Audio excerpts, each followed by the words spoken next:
On tonight's edition of SportsCenter, the focus turned once again to the New York Knicks, and this time it wasn't about a blockbuster trade or a star free agent. Instead, the discussion was centered on a quieter, but still significant move that speaks volumes about how this organization views its young talent. The Knicks made another roster-related decision, and in the process, they essentially closed the book on the chapter of center Moses Brown in New York. Now, for anyone who has followed Brown's journey, especially within the Knicks' developmental system, you know exactly why this is a story worth talking about. Moses Brown has long carried the label of being a walking double-double, a big man with the kind of size and natural rebounding instincts that teams are constantly searching for. And yet, time and again, he has struggled to find a permanent home at the NBA level. During the program, it was pointed out that this latest move came through the Knicks' G League affiliate,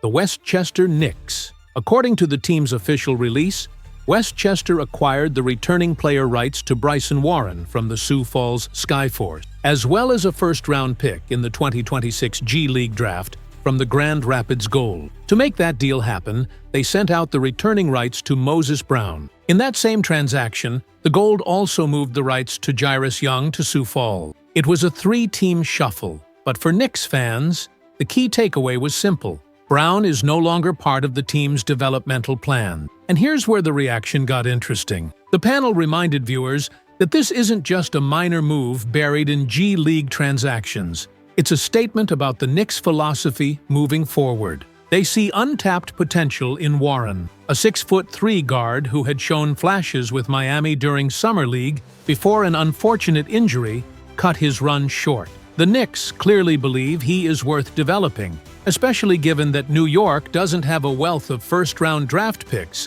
lined up in the near future. Identifying diamonds in the rough is crucial, and the front office seems to think Warren could be one of those players. But of course, that opportunity came at a cost. To bring in Warren and a future draft asset, the Knicks had to part ways with Moses Brown, and for some around the league, and certainly for many fans, that is a tough pill to swallow. Brown's G League dominance has been well documented. Last season with Westchester, he produced stat lines that were nothing short of staggering. On March 21st, for example, he exploded for 27 points and 28 rebounds in a single game. That is not a typo, not a misprint. 27 and 28 in one night. Those numbers became almost routine for him at that level. Now, no one is saying that G League production translates one-to-one with NBA performance. The competition, the pace, the physicality, it's all different. But SportsCenter analysts reminded viewers that Brown has had moments at the NBA level too. With Dallas,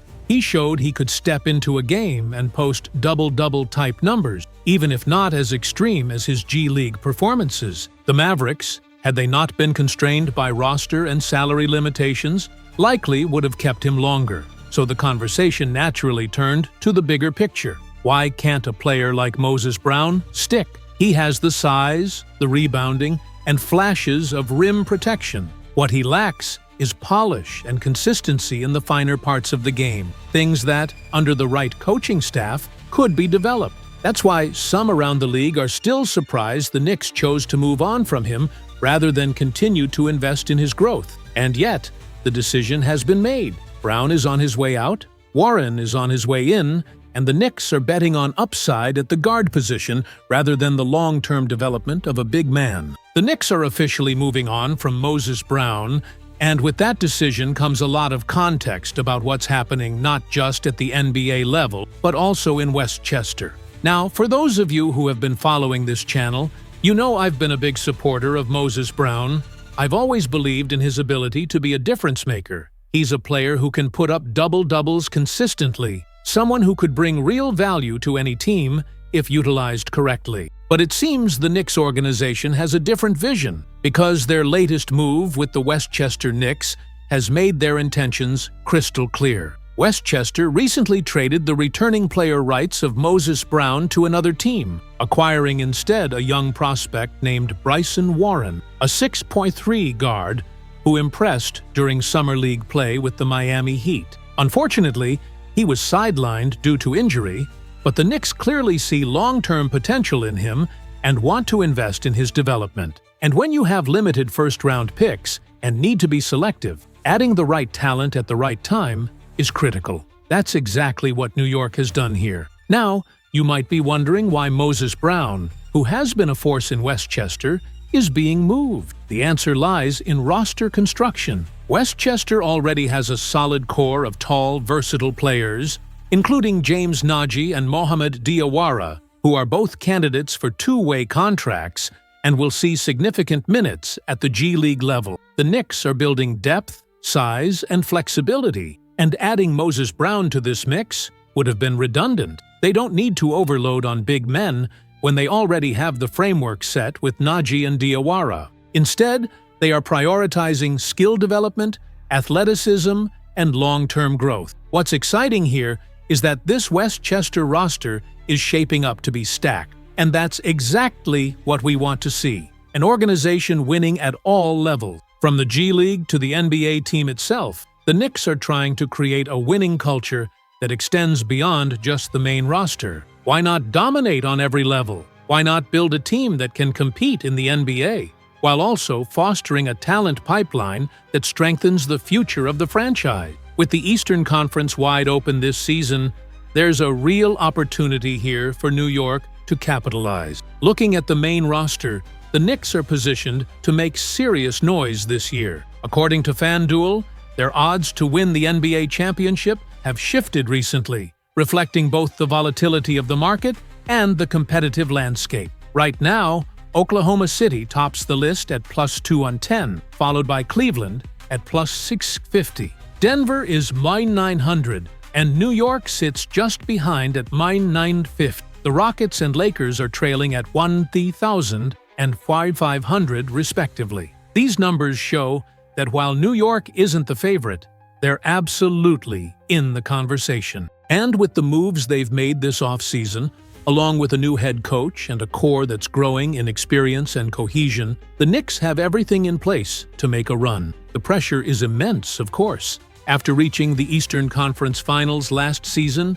expectations are sky high. This isn't just about getting back there. It's about taking the next step, winning in the East, and ultimately competing for a championship. Vegas, FanDuel, and other odds makers recognize that potential, and New York only needs one chance to prove itself. The pieces are in place, the roster is balanced, and the foundation is solid. This is our opportunity to seize the moment, and with the East wide open, the Knicks have a real shot at defining this season as their year. Moving on from Moses Brown isn't just a roster decision, it's a strategic statement. The Knicks are signaling that they are committed to building the right team for both the present and the future. They are stacking talent, investing in player development, and creating flexibility for future moves. From Westchester to Madison Square Garden, this organization is positioning itself to compete at the highest level, year after year. And thanks to Leon Rose's vision, New York is sending a clear message to the entire Eastern Conference. The Knicks are here, they're serious, and they're not going anywhere. So,